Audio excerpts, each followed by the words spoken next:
Welcome to Politalks. I'm your host, Gisela Torres, and today we have a special guest who is Suze Morrison, the new and elected candidate of Toronto Centre. So, Suze, welcome to Thanks for having Politalks. me. No, thank you for coming. So, first of all, I want to know how you feel to become the first, like, this is historic, no? Like, you are the first NDP candidate, and you actually destroyed the Liberals. In Toronto Centre, I mean. Yeah, it feels pretty good. It was definitely a historic win. The NDP, we've never held this seat ever in the history since the riding was created. So it definitely felt pretty good. And I think it really speaks to the climate of what we saw in the election. People were ready for change. And, they were tired of 15 years of Liberal scandals and mismanagement. And they were terrified of what Doug Ford had to offer and his brand of politics that's very much about, cynicism and threats to cuts to our vital programs and services. So it was, truly a phenomenal experience to run alongside Andrea Horwath and the NDP. And our platform spoke to so much positive change and hope and giving people hope for things like dental care and pharmacare and being able to raise their families in vibrant communities that are there to support them. And so really, I think that's, the top reason why we did so well. People were ready for hope and ready for change. Yeah, that's true. Yeah. That's why you won, I think so. So, first, NDP has 5 changes for the better. That's what I am concerned about it. So let's move around, and this includes like make childcare affordable, and poverty to housing, like more affordable housing. So, what do you think is the best or the main important to start to work on? Yeah, I think definitely pharmacare and dental care at the top of our list. Overwhelmingly, I heard at the doors when I was out in the community meeting with people that, they're tired of not being able to afford to go to the dentist. They're scared about what it means for their health in the long term when they can't afford to fill their prescriptions. We know that 1 in 3 people leaves the doctor with a prescription in their hands, and they don't fill it because they can't afford it. And then they end up back in our health system later on, in worse condition, and needing even more help than they needed before, because they're not treating their conditions upstream when they're manageable.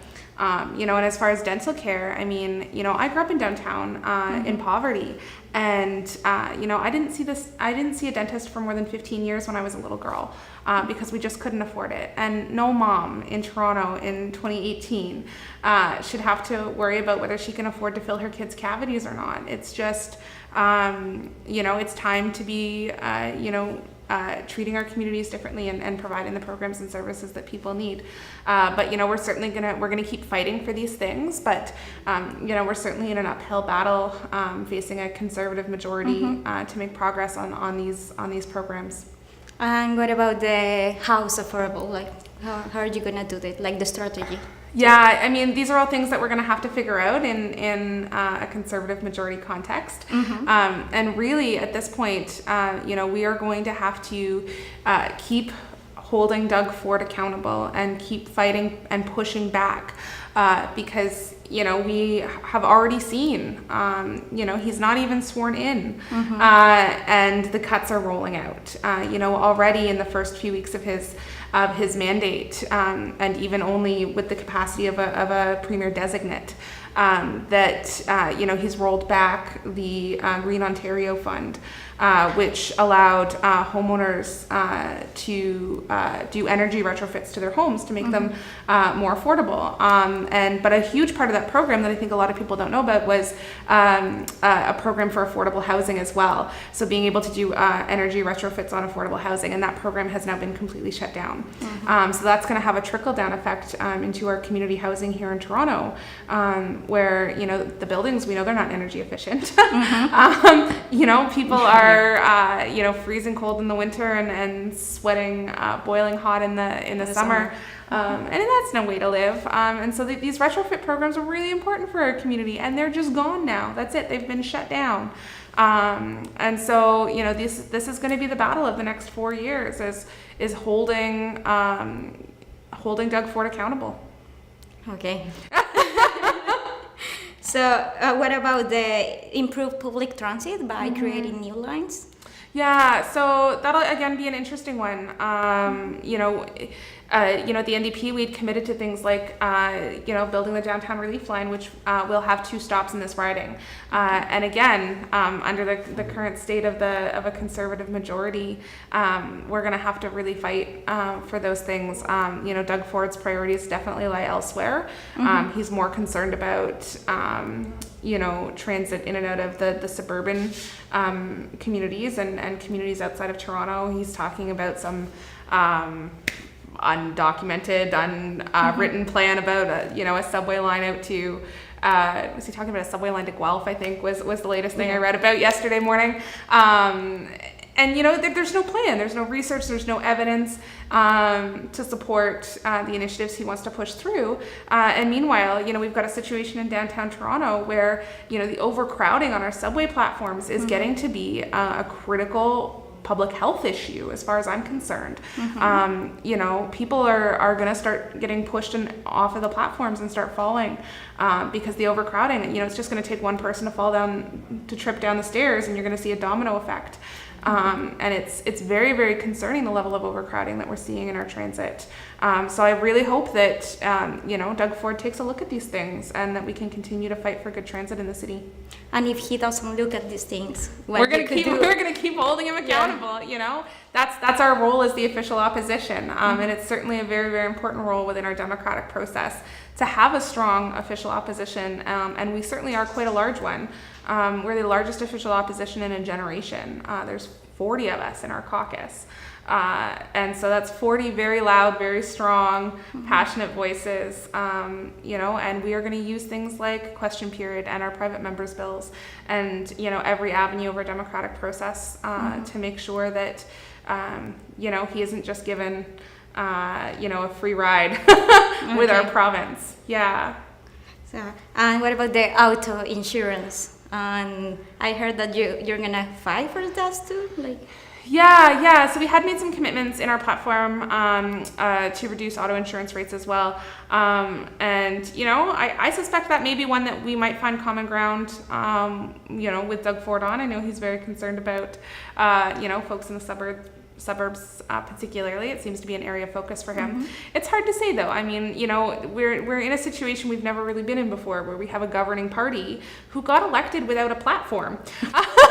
So, it's hard to say, necessarily where they're going to stand on the issues. But I suspect that may be one we come to some common ground on, and hopefully we can move forward on together. But like I said, it's really hard to say. We've never been in a situation with a government, a majority government with no plan. But the auto insurance that you are proposing is by 50%. And also to end the postal code discrimination? Yeah, the postal code discrimination piece is really significant. And really, what that means is we have auto insurance companies that have different rates based on where people live. And what that really leads to is racial and socioeconomic discrimination embedded within our system. When we know we have areas that are a higher concentration of racialized people living there, that the auto insurance rates are higher. And so from an equity lens, it's something that we absolutely do need to address. Insurance companies should not be able to discriminate through their rates based on who people are and what communities they're from. Okay. What are your main goals, as Suze Morrison? Yeah. And of course, in this neighborhood. Yeah. Yeah. Well, I mean, I'm really, excited to bring a voice back to this community, to Queen's Park. We have been unrepresented here provincially for a full year. And a lot of work just stopped. People didn't have an MPP to go to for an entire year. So I know that there is a long list of people who live in this community who are struggling with things like, issues with their ODSP, issues with their Toronto community housing applications. And so I'm really looking forward to getting my office up and running so that we can have those frontline, workers there to support people, trying to navigate their government services and facing challenges and barriers. And I'm also really eager to bring, an anti-poverty lens to Queen's Park as well. I mean, I think it's about time that we had people in that building who know what it's like to grow up in poverty, who know what it's like to struggle to keep the lights on and to pay your rent and keep food on the table and, all of the intersecting realities of that lived experience. And I don't think we have enough voices in Queen's Park to champion those poverty issues. So you're going to be one of the voices. Yes, that's the plan. Okay. And as a resident, what do you think about the new developer who is coming to Regent Park for phases 4 and 5? Yeah, so this is an interesting one, right? It's definitely one that I'm interested in learning about it as it unfolds. I think that there's a lot of confusion in the community about what happens next. What I've heard from my neighbors is that people are concerned about continuity in the planning process and continuity in the development of the programs and services that wrap around the neighborhood as part of the development process. And I think there's a lot of fear in if we change developers midstream, we're going to be back at square one, trying to build those relationships with the developer all over again, helping them to understand the local context in the neighborhood. So I think that there's definitely some real concerns and some real risks to this. But I think one of the things that I've seen is, and what I always say about Regent Park is we're really good at standing up for ourselves. And we certainly are not a quiet community. I have absolute confidence that, the people of this community are going to make sure that, the direction that they want for the community is put forward. And I really look forward to working with the community members to make sure that their vision is realized. Yeah, that includes RPNA, like all the community working now. with the community organizations and, we really have some great leadership in this community. It's such a strength and such an asset to the neighborhood, and this is not a small undertaking. Regent Park is the largest social development project in Canada right now. And the world is watching us, right? They're, at an international scale, people are poking their eyes in at Regent Park to say, what's going on here? How are you guys doing this? What is the best practice? How do we replicate this model internationally? And it is so critical that we get it right. Yeah, that's true. Do you have something to say to the community? Other than, Regent Park is my home and I'm so happy to be here and I'm so happy to represent it.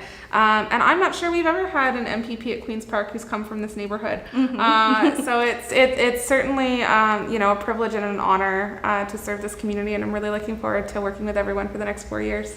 Thank you one more time for being with us in Politalks, and thank you for hearing what Suze has to say to you.